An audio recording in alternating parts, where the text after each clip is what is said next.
Sound rolling. Camera 1. Rolling. Camera 2. Rolling.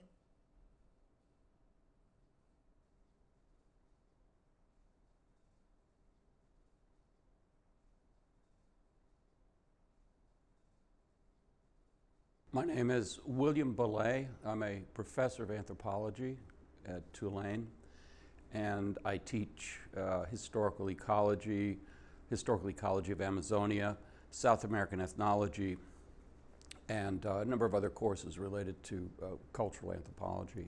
And my research foci are historical ecology of the Amazon region in particular, particularly in regard to indigenous and local place-making peoples that we find throughout the Amazon basin. That's been my life's work, and in particular how they use landscapes and resources and how the use of those over time influences the way subsequent generations of those same people interact with their local environments. That's been my specific focus of research.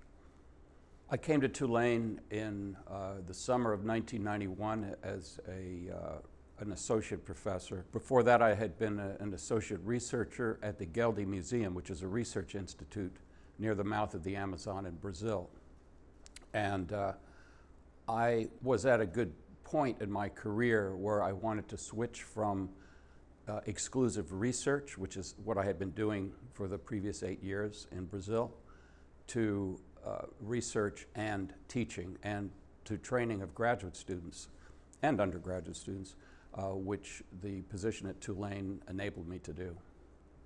The Stone Center has been a significant factor in my career development and in that of my graduate students, because in particular it has afforded us funding for feasibility studies in the summers to carry out research, initial research, particularly in Brazil and often in Amazonian contexts. And that has helped generate further funds, beyond the initial seed money of the Stone Center, coming from its various funding sources, to more major extramural grants for them and for me.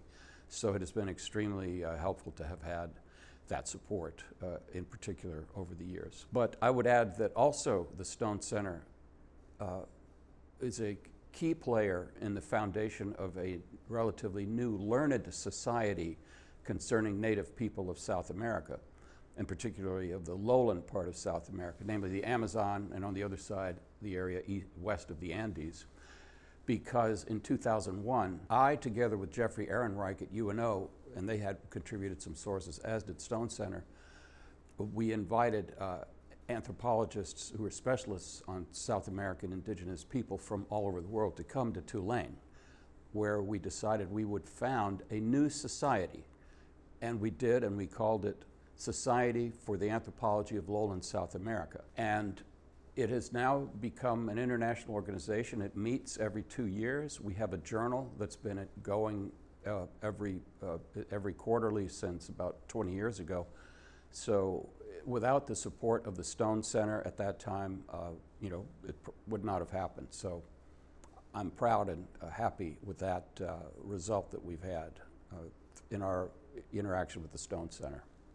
When I first came to Tulane in 1991, the then director, Richard Greenleaf, asked whether I would be willing to offer the welcome words in the Portuguese language to Brazilian and other scholars who spoke Portuguese at the International Congress of the Americanists, for the first time being held at Tulane University and sponsored in part by the Stone Center. This is a very large organization, meets about every 4 years.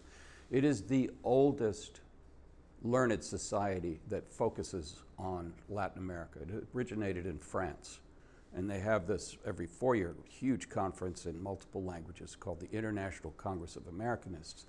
Many Brazilian scholars came to Tulane for that event in 1991, a month or two after I was hired, and I gave the welcome words in Portuguese. And it was at that time that Latin America Library, the Stone Center, and our other affiliates in the area of Latin American studies here at Tulane gained considerable visibility in Portuguese America, I would say, from then on. So Tulane has been a player in that area, in addition to its long-standing history of excellence in Mesoamerican studies.